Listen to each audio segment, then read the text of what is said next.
As I mentioned to you, kaninang umaga, I'm spending both morning and afternoon meditation doon po sa gospel.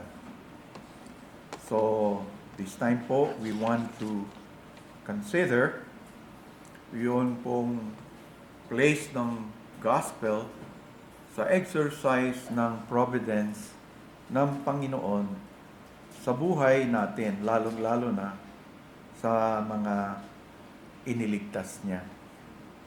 At nais kong gamitin ang isang bahaging kabisado nyo na para hindi ako masyadong gumamit ng oras sa pagpapaliwanag. Ito ay ang naging buhay ni Pablo as presented to us in Acts 26, verses 14 to 18. Acts 26, verses 14 to 18. Maiksi lamang, pero nais kong basahin sa Tagalog upang higit na maging malinaw sa bawat isa sa atin ang bahaging tinutukoy po dito sa Acts chapter 26, 14 to 18.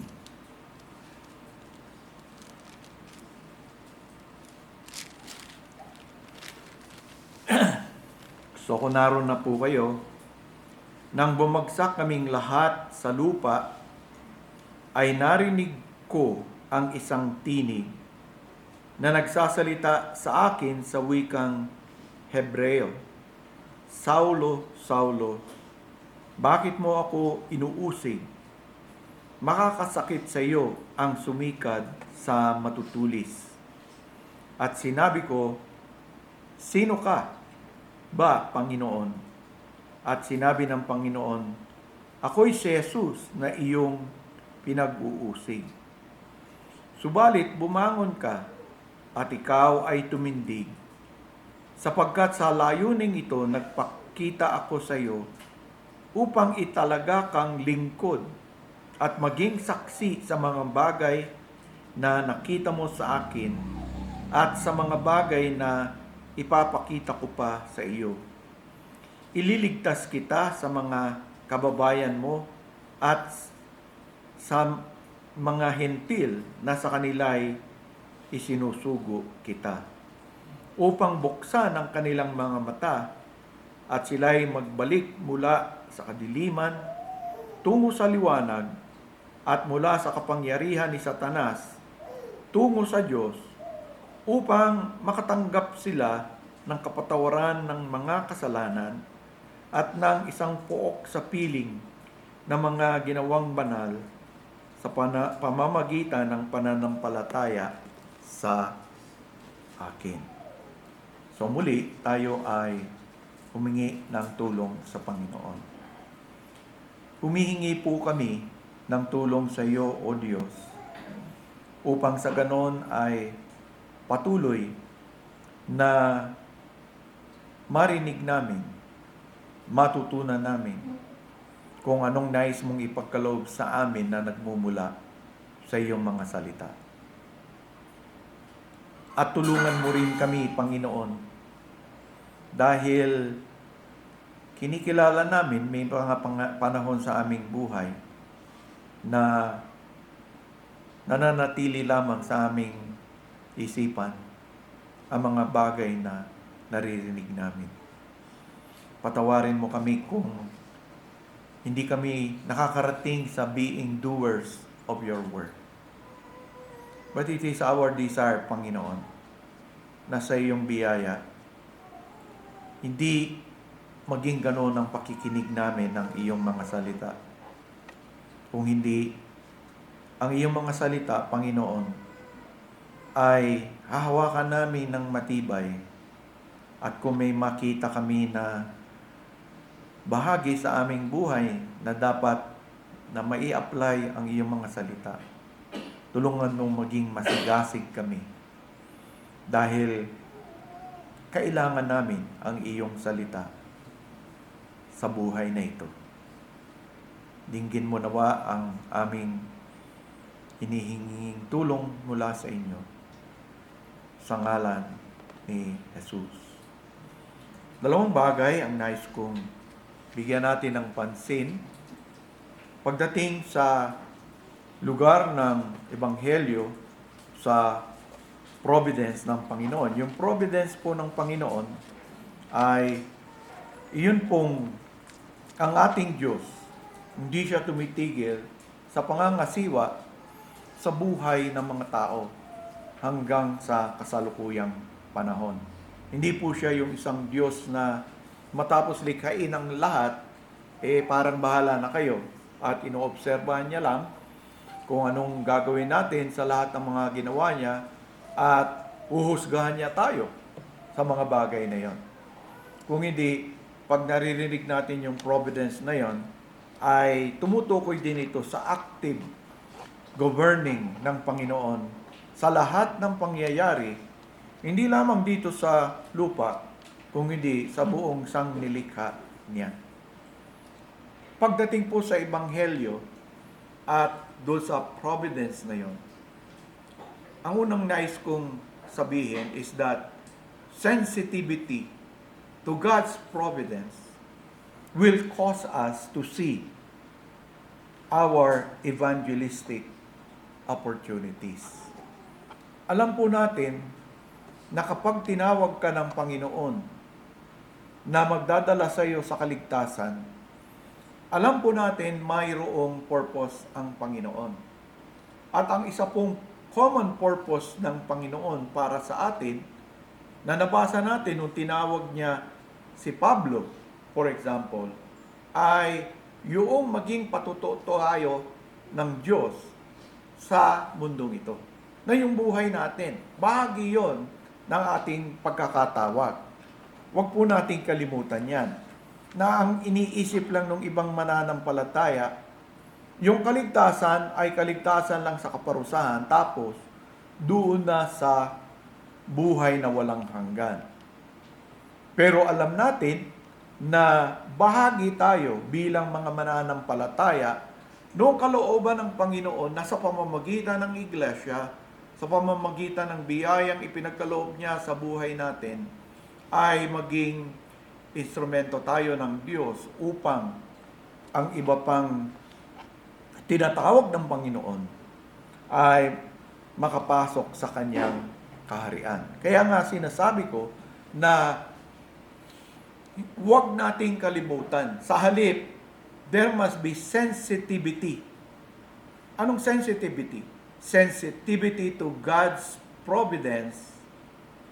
Kung sensitive ka sa providensya ng Panginoon sa buhay mo, will cause you and me to see our evangelistic opportunity.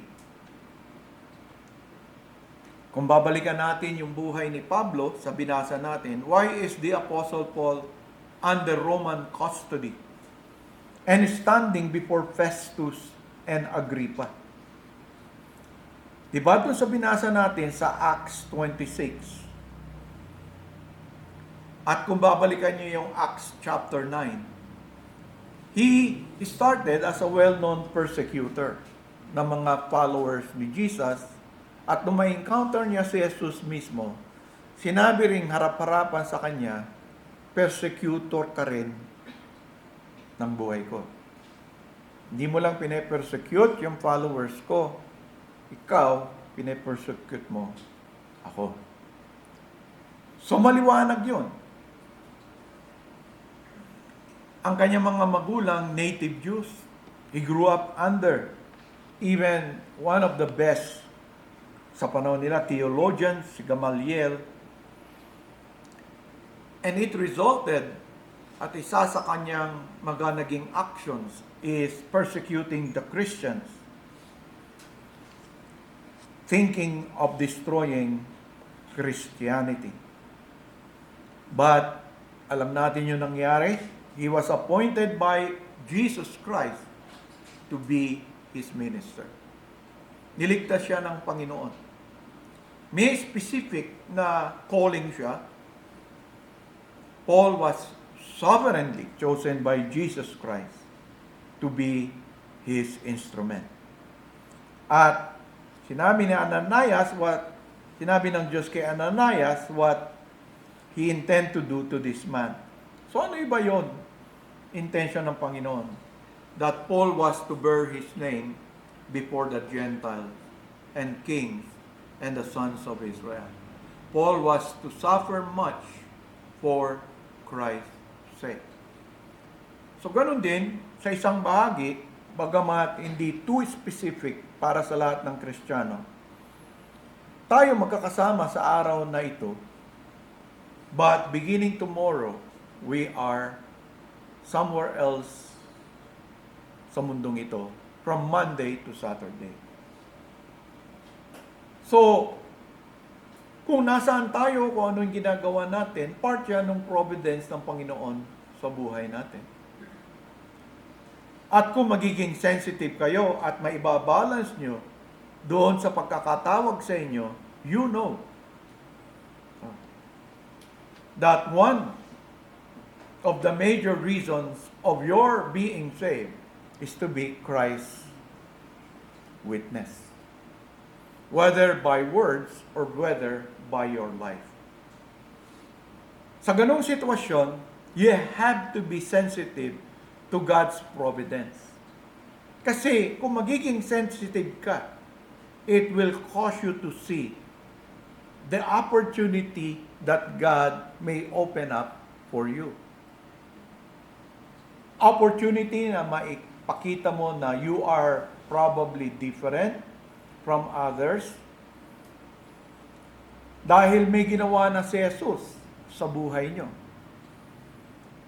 Different in the sense na you are able to explain base sa salita ng Diyos kung paano dapat harapin ang mga hinaharap ng iba't ibang tao. Isang tao na maaring ma-define mo sa kanya na merong isa pang importanteng need ang mga tao na minsan hindi nabibigyan ng atensyon, at kung nabibigyan ng atensyon, yung atensyon na ibinibigay ay hindi akma. Diba? Ang isang tao, pagka nagkaroon siya ng sensitivity konti sa kanyang soul, sa kanyang spiritual life, ano yung naiisip ng mga tao, di ba? Magkaroon siya ng religious affiliation, magkaroon siya ng religious ritual.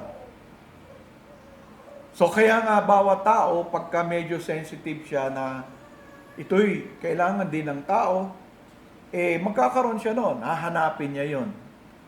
Ikaw ay maaring nandun, anuman ang sitwasyon, para magpatotoo na bagamat tama, binibigyan mo ng puwang na hindi ka lamang isang tao na katawan, kung hindi isang taong may espiritu, and there is a need for that, no? Yung pag-address mo may malaking kakulangan o maling bagay na nangyayari. So, parang nagkakaroon ka ng role, depende kung ano, doon sa circumstansya na kung saan ka nilagay ng Lord. At yung mga tao na nilalagay din ng Lord sa kapaligiran mo, ma-address mo.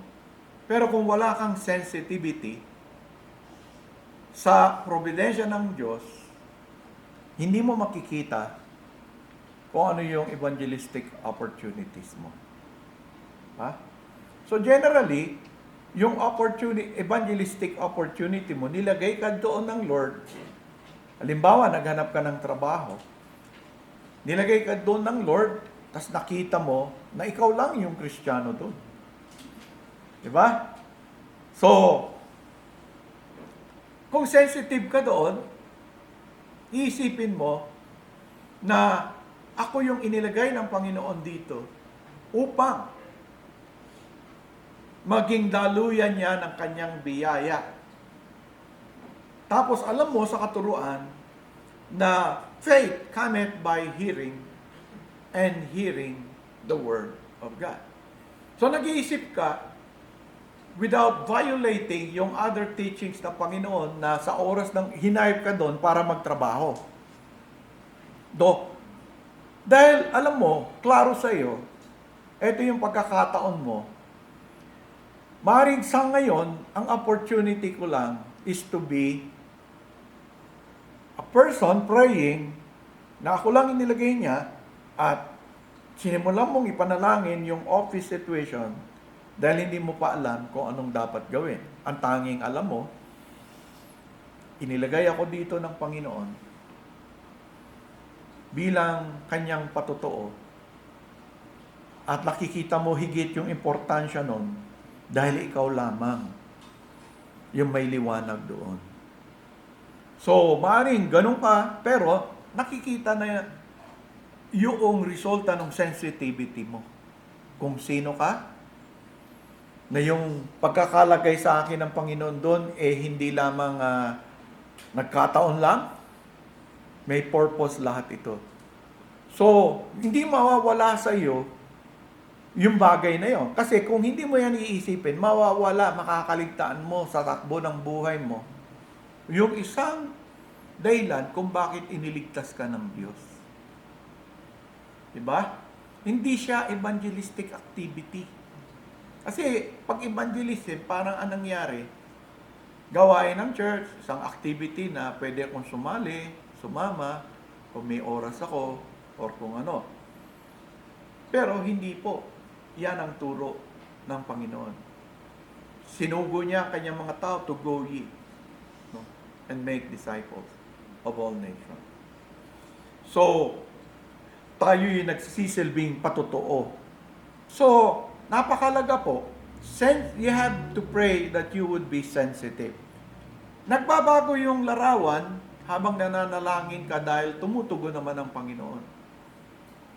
Sabihin mo, 8 to 5 trabaho, paano kaya akong magiging patotoo? So, the second thing you do is to make sure na yung buhay mo maayos. Na yung buhay mo, yung work ethic, work yan, yung work ethic mo, kapuri-puri. Hindi sasabihin ng office mate mo, naman siya mapagkunwari lang yan. Kala mo nagtatrabaho yan, pero wala namang ginagawa. Wala na-accomplish, wala namang tamad kasi yan. Alam mo na ganyan, tutulog-tulog lang yan. Pag nandiyan, nakarinig ng biglang gigising. So, sira na kaagad yung buhay mo. O kaya, nakikita mo, yung napasukan ko pala, mga chismoso yung tao. No? Nagchichismisan sila. No? Para maging katanggap-tanggap ka, sabihin, dapat makichismis ka rin. Hindi po. Hindi mo yung kailangan sa pagtatrabaho mo, kaya nagpapatotoo ka na hindi mo yun kailangan. Na maaaring makita ng iba doon, ito si Joey, mapagkakatiwalaan to. Hindi yan chismoso. Maaaring lapitan ko yan pag may problema ako one day. Kasi hindi siya katulad ng iba. Ganon. Ako kanyo? So yung buhay mo, unti-unti nabibuild up mo doon sa kung saan ka nilagay ng Diyos na ayon sa liwanag, ayon sa katotohanan, ipinamumuhay mo yung katotohanan. Ibig sabihin, natututo ka, sensitive ka kasi doon sa providence ng Lord, nilagay ka doon. Hindi yung sasabihin, naku, bakit ba ako dito nalagay? Kung alam ko lang na mga chismoso, mga tao dito, walang ginawa ko di manira dito, manira doon, mamintas dito, mamintas doon. Sana hindi na lang ako dito. Kung ganun tayo parati, ang iniisip natin, yung para sa atin lang, sasabihin natin, naku, kung di ko lang kailangan kumita, hindi ako magtatagal dito. Mga tao dito, grabe. What do you expect? Diba? Kung hindi sa biyaya ng Diyos, malamang ganun ka rin. So, sensitivity to God's providence. Doon ka nilagay ng Lord, pinag-pray mo naman. Tinugunan ng Panginoon. Hindi mo sukat akala. Pero alam mo rin, sa katuruan ng Diyos, it is God who put people. It is God who chooses the people who will be around you. Maaaring ikaw yung head ng ano bang opisina yung nag-hire ng mga trabahador. No? Human resources ba tawag yan? No? Or human guessing. No? Inuhulaan mo na ito magiging matinong employee, hindi pala. Di ba? Titignan mo, hindi mo man kasi kilala. So, magkaroon kamatayan. So, ganun po. Yung sinasabi ko in relation to this. Katulad ni Pablo, hindi niya sukat akalain na makukulong siya. Yung unang experience na nakakulong, may miracle. Diba? Yung kanina, binanggit natin, di ba, nakalabas siya. Tapos talaga yung mga tao, what shall we do? Pambira, hindi ka directly nagpipreach ng gospel eh. Mga tao, what shall we do? No, to be saved. No, para maging katulad mo na malapit ang Diyos sa iyo.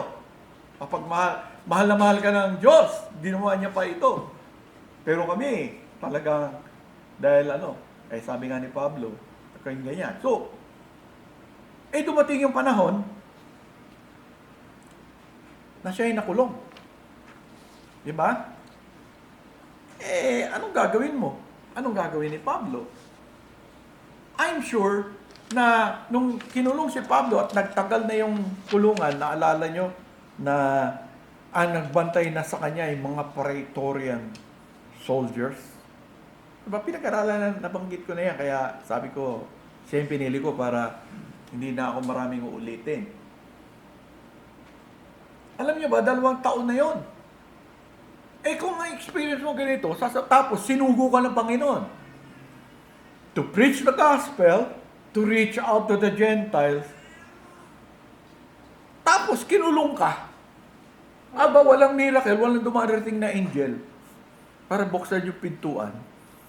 Ano ba ito? Paano ko? Siguro nag-iisip din siya mabuti. Iisip-isip niya. Bakit kaya ako hinahayaan makulong ng Panginoon? Ang tingin mo naman, nanalangin siya na makalabas siya. No? Na sana ganito o sana ganyan. Hindi nga eh. Because of its imprisonment, parang sagabal. Ano kaya, nung pinag-aaralan ko, iniisip ano kaya mga naunang, hindi nalatala mga naging panalangin ni Pablo, nung nasa kulungan na siya. Kasi he is a prayerful man. Ano kaya yung mga pinag-pray niya sa Panginoon? Ano kaya yung hiniling niya? So, ini-imagine ko lang. Siguro, hiniling niya rin na sa biyaya ng Panginoon. Kung lulobin ng Panginoon, makalabas siya. Inisip niya rin siguro yung calling niya na kung nandito ako, Panginoon, paano ako makapag-preach ng Ebanghelyo? No? So, he did not plan what has been happening for him. Plinano na ba yung 2 years na yon na nandun siya? Hindi. He was unjustly arrested and imprisoned on false charges pa. Lahat negative False charges.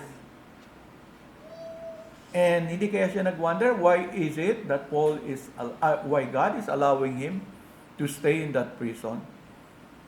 I won't be useful here, Panginoon. Kilala nyo ba si Charles Colson? Diba? Si Charles Colson po, kilalang to, because he is a modern example of a man who overcame unfavorable circumstances in order to spread the message of Christ. Ano yan mga political advisor yan na nakakulong, mga ganyan. After serving in an important government position, he was convicted of serious crimes and put in prison. No. Kumbaga sa si Trump, presidente ng US, daming ginagawa, nakulong. Bino mo, no? He came to know Christ as his Lord and Savior, and he began sharing yung experience niya yung buhay niya, dahil kilala siya, nadyadyaryo siya nung time na yon. Medyo bata pa yung edad ko nun. Pinapakinggan siya. Men and women who had known him earlier, noong una, very skeptical. Sabi, wala lang magawa sa kulungan. Kaya, di ba, marami naman nakukulong suddenly. Sabi, mga born again sila eh. Sabi ba, kahit sa atin ngayon, suddenly, Christian sila. Parang gano'n ang nangyayari. And because he was serving time with them, some prisoners really rejected his testimony. Kaya ka nga nandito, taas-taas mong figure eh. Mas malala lang nga yung pinagagawa mo kumpara sa amin na nandito. Tapos magsasalita ka ng ganyan about Christ, about being born again. Parang nire-reject siya ng mga pinagtatawanan siya. Kasi nga, magkakasama tayo dito eh. Ano ba pinagsasabi mo? He was serving time with them. Men and women who had known him earlier were also very skeptical. Pero alam mo, hindi niya inayaan yun kasi sa puso niya, sa hindi niya malaman, sa providence ng Panginoon, diyan sa kulungan, wala na yung mga kabarkada niya, wala na yung trabaho niya. No? Parang, kumbaga sa naging empty yung isip niya, yung time niya, pinuno ng ebanghelyo ng Diyos. Yun yung providence ng Lord sa kanya. At natutunan niya na, kaya siya, bakit ako niligtas ng Panginoon? And of all places, bakit dito? So he just leave it out by witnessing. Kahit nga pinagtatawa, walang maniwala sa kanya nung time na yon. Alam niya, isang bahagi ng pagkakatawag sa kanya ng Panginoon, yun. He persisted. And his sincerity and the genuineness of his love for Christ and even his fellow prisoners, talagang suddenly, hindi na siya yung pinaglilingkuran, sanay siya doon. Mga tao sa paligid niya, takot sa kanya. Very influential siya politically. Pero ngayon, nag-serve siya. No? Kasi may kaya din naman siya. So, yung mga prisoner, paglipas ng araw, nagsimulang pagkutyain siya, nagsimulang hindi siya paniwalaan. They began to accept his testimony, and some of them even were converted. Katulad niya sa loob ng prison. Since his release from prison, God has used his knowledge of prison life to create a ministry targeted especially at prisoners. See? So, yun na naging providential situation niya. Niligtas siya ng Panginoon doon. Tapos, totoo yung kanyang kaligtasan. Sineryoso niya kung ano yung isang reason na sinabi sa kanya why God. At natutunan niya actually itong nangyari kay Paul. Paul came 2 years si Paul. Paul came to understand that providence. Hindi biglaan. Kaya ngayon nababasa natin, nagpapatuto si Pablo na, kaya naman pala siya kinulong doon. Para itong mga unreachable na Praetorian God. Kasi wala namang mga tao takot dyan sa Praetorian God. Yun ang mga kasama niya araw-araw. 2 taon. Diba? Nakilala ng mga Praetorian, narinig ng mga Praetorian Guard na merong Jesus Christ, na itong si Jesus Christ. Lahat yun galing kay Pablo. Be sensitive to God's providential leadings in your life, even when He interrupts your life and brings surprises, because God may be giving you an opportunity for His honor and glory. Parang si Pablo, alam niya, pero alam ko nalito rin siya ng konti dahil sa kanyang karanasan. You have to be ready and prepared to testify of Christ sa pamamagitan ng iyong buhay. Kahit mapagbintangan ka, imbis na ikaw yung ma-promote, hindi ka na-promote, na-demote ka pa. Tapos magagalit ka, may iyak ka sa Panginoon, bakit ginawa ng Panginoon ito sa buhay mo? Imbis na alamin natin. Tayo kasi, pag positive, providential, galing sa Diyos. Pag negative, galing sa Diablo. No? Di ba? Member ka rin ng prosperity gospel. No? Hindi lang open, tago. Kaya galit ka rin sa Lord. Nag-aangal ka. Kung yung sensitivity mo, mali, no? Hindi mo makuha. Imbis na hanapin mo, bakit ganon? Ano yung dapat mong gawin? Mali-mali yung iba. Because your heart is murmuring. Pag maingay ang puso mo, maingay siya, hindi mo maririnig yung boses ng iba. Kailangan mo yung new technology. Diba? Yung mga earphone ba na kinakancel yung noise? Lord, bigyan mo nga ako yung puso ko ng ganun. Kinakancel yung noise. Para rinig na rinig kita. Ba't ba ako nandito suddenly sa buhay ko? Nakukuha niyo ibig ko sabihin?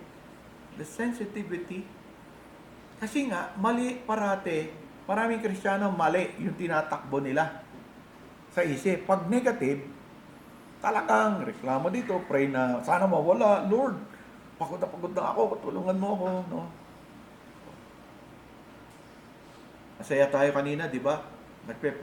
Malungkot tayo kanina umaga, pinagpe-pray natin na sabi, Lord, mayroon kami mga kapatid na providentially hindered dahil physically. Amen. Sabi nga ni Brother Man, sinagot ka agad ng Lord, 2 nandito. Hindi masaya ulit tayo. Ayun ang gusto ng Lord.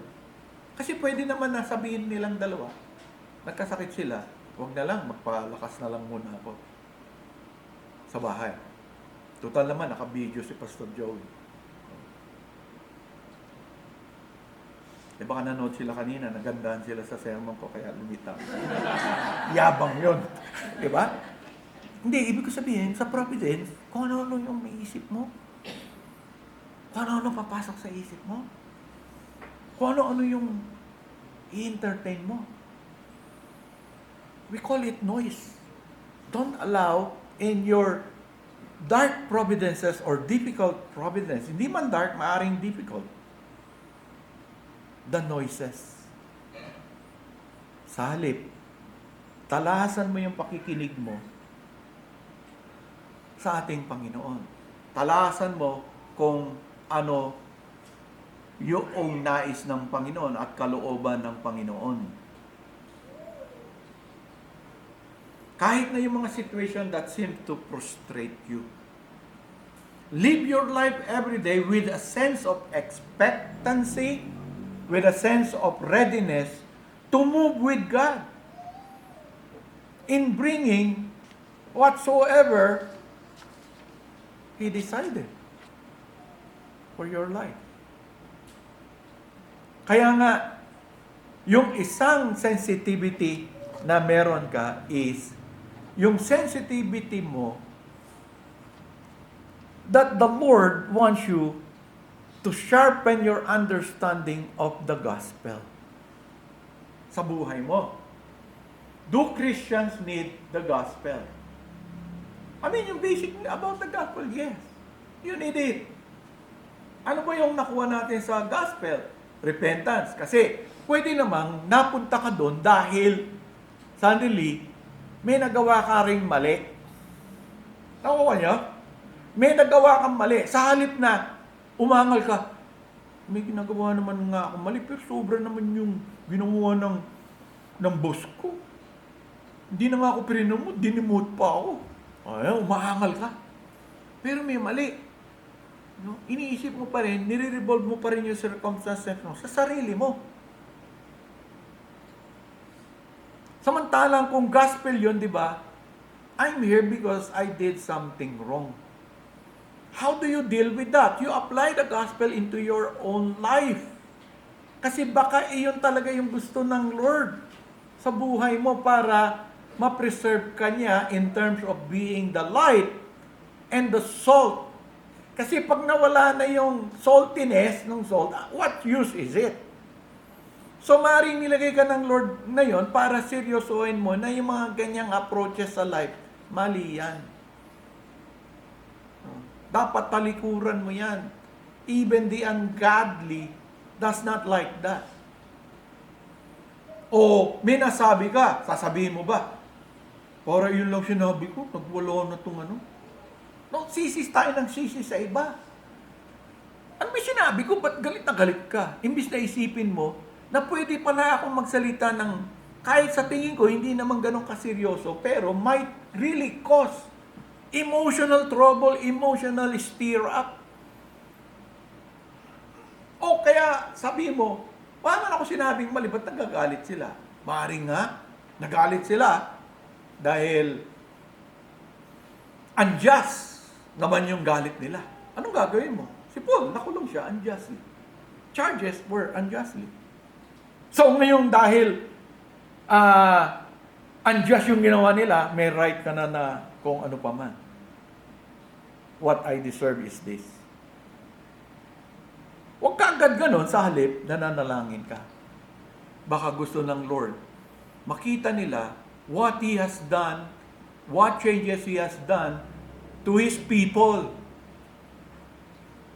At makikita lamang ng iba yon by allowing you to be treated unjustly. Tapos nakita nila yung respond mo, hindi ka parang gigil na hindi lang ako Christian, lagot kayo sa akin. Wala na. Masisira yung patotoo natin. Diba? Hindi mo naintindihan. Kaya nga, napakalagi nun sa atin. It lead to an opportunity for our testimony. O kaya, the gospel is heightened by the Lord na patuloy mong ma-apply. Hindi mo makalimutan what the gospel is. The gospel changes. Do you need to be changed? Nakita mo, naku, nangyari ito, naging mareklamo ako, naging ano ako. You see? So dahil sensitive ka sa providence ng Lord, hindi ka nakatingin lang doon sa problema na it's causing you uneasiness, it's causing you discomfort, it's causing you this and that. Na-discover mo, hindi mo tame yung anger mo. Suddenly, kung ano-ano na rin sinasabi mo, bagamat walang nakakarinig, narinig ng Lord. So, nadidiscover, sinasabi sa'yo ng Lord, you see, you have no self-control then sa buhay mo. So, the gospel now, doon sa providence mo, is being applied sa'yo. Pero kung hindi ka sensitive, paglalaban mo, katulad ng marami, yung right nila. Puro na lang, my right, it is my right, I am correct, I am ano. So, yung judgment natin, yung tinitignan nating the best in any situation. Ito yung judgment ko, ito yung analysis ko, everybody is wrong. At yun ang gusto mong i-impose. At madadala mo rin yan before God. So, God can use yung kanyang providence, no, to heighten your understanding of your calling that you have been called also to be His witness. In that particular situation, so huwag ka mag-concentrate sa situation. Maaaring sabihin mo, hindi ideal yung situation ko eh. Kaya nga, it will lead you to pray. Lord, you want me this, pero ganito. Parang si Paul, nasa kulungan siya. Pero, after 2 years, he was able to say na, kaya siya nandun. Yun pala ang gusto. Kasi kung inayaan lang magplano, siguro, Paul would not plan to try to reach the Praetorian Guard. Kinatatakutan yung mga Praetorian Guard. Sila yung tinatawag, di ba, sa mga Korean novela na mga palace guards. Kala nyo, hindi ako nanonood. Di ba? Yung mga Praetorian Guard. So, naano sila. So, apostle siya, pero nakikita nyo, sa una, ang tingin ko hindi niya eh. Kasi, bandang ano niya na sinabi, na-discover niya eh. So, ganun din tayo. There is something we need to discover. Kaya nga, binabanggit natin ito, pinag-aaralan natin ito, para the next time around, maalala nyo itong pinag-aaralan natin, at baka magsimulang mag-iba yung tingin nyo sa inyong sitwasyon. But secondly, awareness of God's purposes, pagka naging, yun ang hahanapin mo. Ano kaya yung purpose ng Lord para naman sa akin? No? Ano ba yung kalooban niya? So, awareness of God's purposes will cause us to use the opportunities that open for us. Yun ang mag-guide sa atin. What is God's purpose of God in all of this? Alam natin sa buhay kung we are the witnesses of Christ in this world, ang isang purposes niya is to send His people to the mission field. To send us to the lost that we may minister and be a witness to them. Kaya na sinasabi ko sa inyo, yung pag-witness po, both or sometimes one of it, yung opportunity to speak out, but the opportunity to live out. Sometimes the Lord puts you in circumstances na mas malakas yung buhay. Kay Colson, ganun nangyari. Mahusay magdaldal yun eh. Wala naniniwala sa kanya. But, binabago siya ng Lord, talagang nag-ano siya, nagsusulat na siya ng mga Christian books. No? Kasi matalino nga siya eh. I believe, imaginein mo, political advisor ng powerful country in the world. Oh. Baka ganun kagaling yun. Pero, nung nagsimula siyang mag-show ng care, ng concern, it did not took him biglaan, but people begin to listen. Yung mga kaibigan niya, nakita, seryoso talaga. There's something that happened to this man. Kahit ang hirap paniwalaan because God, na nakita niya yung purpose ng Lord sa kanya, nagtuloy-tuloy siya doon. Hindi ko sinasabing perfect pa rin siya, but what he came to know, what he came to discover, he continued. And slowly, the God began to use him. Because now he is aware of God's purposes. Nung nakalaya siya, nag-iba na yung opportunity niya. So he began naman to influence yung mga kapatiran. And so he wrote books. Pero isa yun, it is for us to be able to minister. This is the way the Lord answered requests for co-workers. Di ba? Nabasa nyo sa Luke. The harvest is plentiful. Kailangan ng workers. Di mo alam, binibigyan ka ng opportunity ng Lord na maging isa doon sa mga worker to reach the harvest that are plentiful.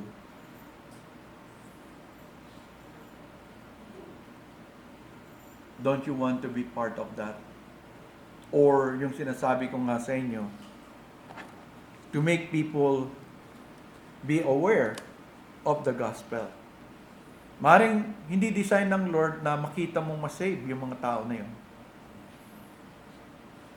God wants merely to use you so that those people will have no excuse when they stand before Him that God did not care for them. At ikaw yung gagamitin.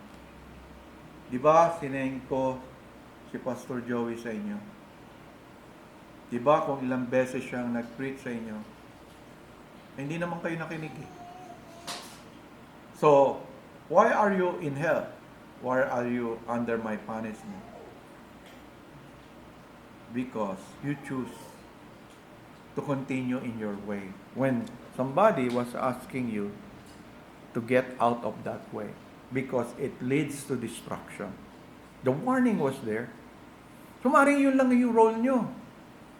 Maaaring yun yung part mo sa buhay na ito. Kaya nga, iniisip mo, but you were one of those that God sent in order to warn the people. Diba si Jonah? Ayaw niya nga ni Jonah eh. Pero, kahit paano, kahit tigas ng ulo ni Jonah, sa magawa, pumunta pa rin siya. Ano na lang nasabi ko ng ngabe. Pag pumunta ako dito, magsisisi itong mga tao. No?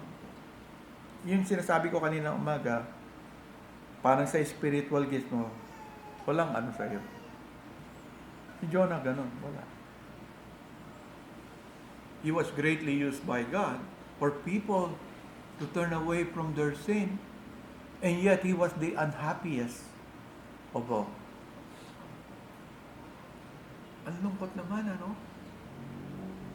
Kayo, gusto niyo bang ganon? Hindi. It is to save people from the slavery of sin. You bring enlightenment to the darkness that is in this world. Kasi nga, yun nasabi sa atin. The world is in darkness. Diba? Who will bring light? Sabi ng Panginoon, you are the light of the world. Bakit pinadala si Pablo? That they may receive forgiveness of sin. It is the renewing of one's life. Diba? Pag may forgiveness ka ng sin, the renewal takes place. So that they may turn from darkness to light. The enlightening of the mind. The mind that is in darkness because of Satan.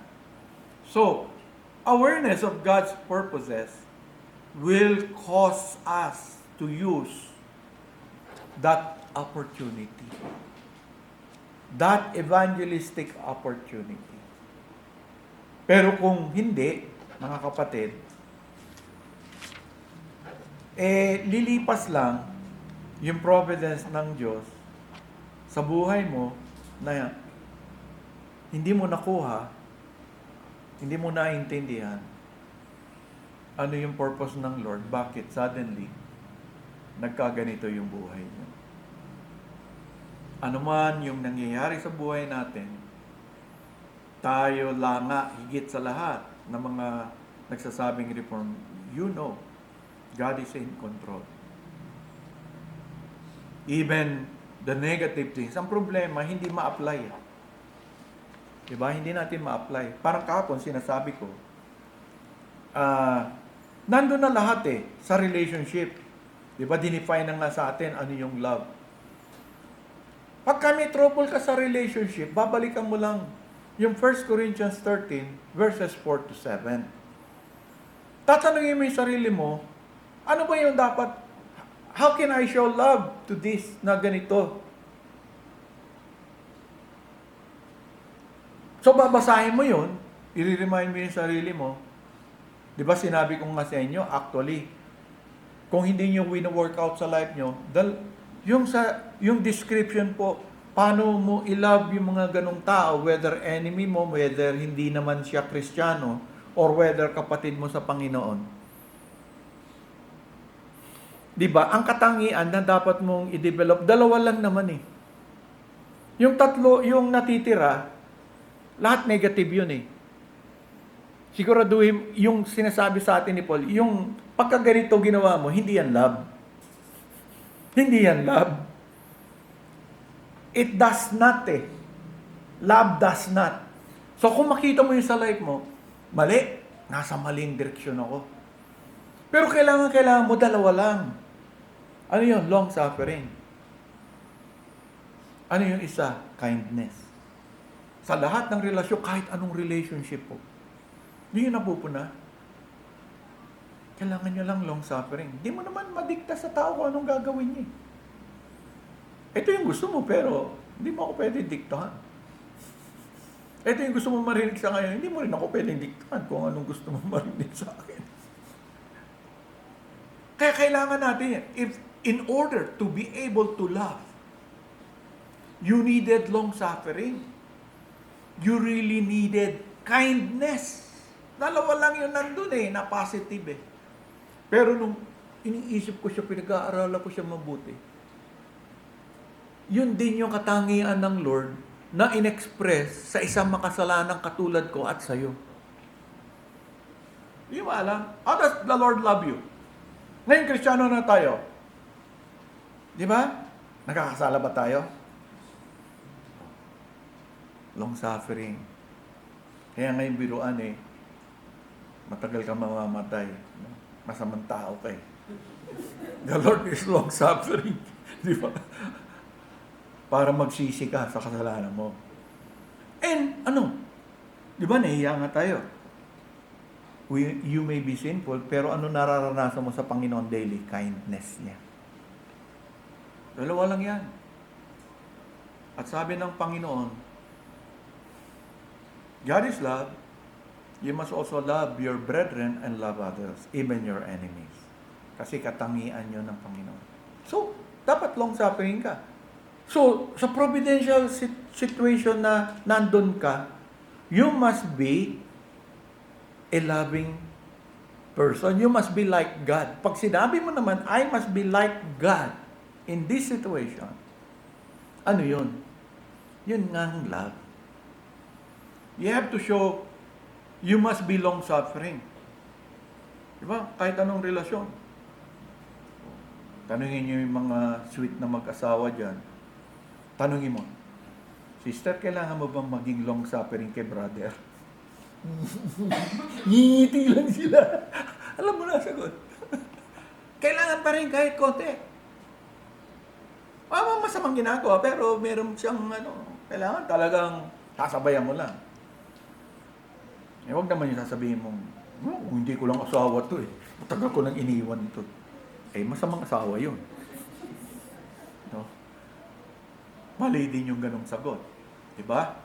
So, ibig sabihin, yung kindness, kailangan ba? Anong magiging patutuo mo? Kung saan ka nilagay? Ang isang pinaka-powerful dyan is, kung yung mga ka-opisina mo, kaklase mo, masabi nila, kahit tinutuyan natin yan si Brother so-and-so, alam mo, very kind siya sa atin. Huh? Yung kindness, God is so kind. Pag-aralan niyo yung kindness, ang dami sa Bible. The loving kindness of God. Kindness that is loving. So, pinagpe-pray mo yun. Kasi nga, nilagay ka sa lang Lord, providentially sa isang sitwasyon na ganito. Yung patutuo mo, may kinalaman sa pag-ibig. Kasi in a relationship, love is at the heart of it. If you cannot love your enemies, mahirap. Hindi rin mangyayari yung sinasabi ko sa inyo. Pero, ang good news po, yung love na yon galing sa Diyos. Ipinagkakaloob niya sa inyo. Yun yung advantage mo. You have something with you that did not come from the world. Ang word kasi, you love me, I will also love you. If you won't love me, I will also love you. Ganun sila. Pero sa Panginoon, ang sabi niya, I give you my love. This is the love I want you to give to others. Kasi kung sasabihin niya lang, mahal mo sila in your own, alam mo ng Diyos, di mo magagawa. Kahit sa husband, Kristiyano na yon. Love your wife as Christ loved the church. See? So, hindi pa rin galing sa'yo. If I have to love my wife as Christ loved the church, I need God. So, gospel na naman. So, parati pong ganon sa providential circumstances. ibabalikan niya sa buhay. What you need, you will discover. What I truly need, Lord, in whatever circumstances I am, it's not alisin mo to, bigyan na ito. What I need is you. In the same way, when I was so needy, it was you. I need Christ. I need you sa buhay ko. So, kung may nagawa kang mali, you have to repent again. Diba? Gospel na naman yun. Balik ka lang doon. Sa gospel motive. The gospel needs to be continually preached to Christians. And most of them, God wants to do in your providential circumstances. God wants you to realize you need that sa buhay mo. Because if not, you will not be able. Sa halip na inaalis mo, palit. Pwede ba, Lord? Palitan mo na lang itong mga office mate ko. Kailangan din nila mabuhay. Huwag mo naman pag-pray na matanggal sila sa trabaho. No? So, what you need? Tayo ganun. Kaya nga, biktima rin tayo ng easy believism eh. Sa akin, yung ganung prayer, easy believism lang yan. No? Palitan mo to, sana hindi ganito, sana hindi ganon. We're not learning from the reality of living in a sinful world. No, it can never be solved by easy believism. You have to live out the reality. And God said, I will be with you. Diba? Hindi mo na kailangang isipin kung anong sasabihin mo, I will be your voice. Diba? Yan, sa Bible. Yan yung voice ng Lord. Kung tinandaan nyo yung preaching ko, yun, kung gamitin nyo yun, that's the voice of the Lord. You just say, what is the gospel ba? Yan. And I hope na you will take advantage of that. Kung medyo nakakaligtaan natin yung mga bagay na yun, I hope, beginning today, you would realize that's how much God cares for us, that's how much God loves us, no? And He wanted us to be part of what He is doing in this world, changing people to the better, not only but to the best, no? Creating them, and He wants you to join them. Won't you like to join our God in that? So think of providence, think of the gospel, and God uses providence, no? So that the gospel will be experienced by you as a Christian and by others as those whom God wants to reach out with the gospel. And may God bless us with the simple meditation this afternoon, and may it bring forth fruit sa ating buhay. Marami pong salamat muli, Panginoon, sa inyong ebanghelyo. Marami pong salamat, Panginoon, na patuloy mo kaming tinuturuan, patuloy mo kaming ginagabayan sa aming buhay.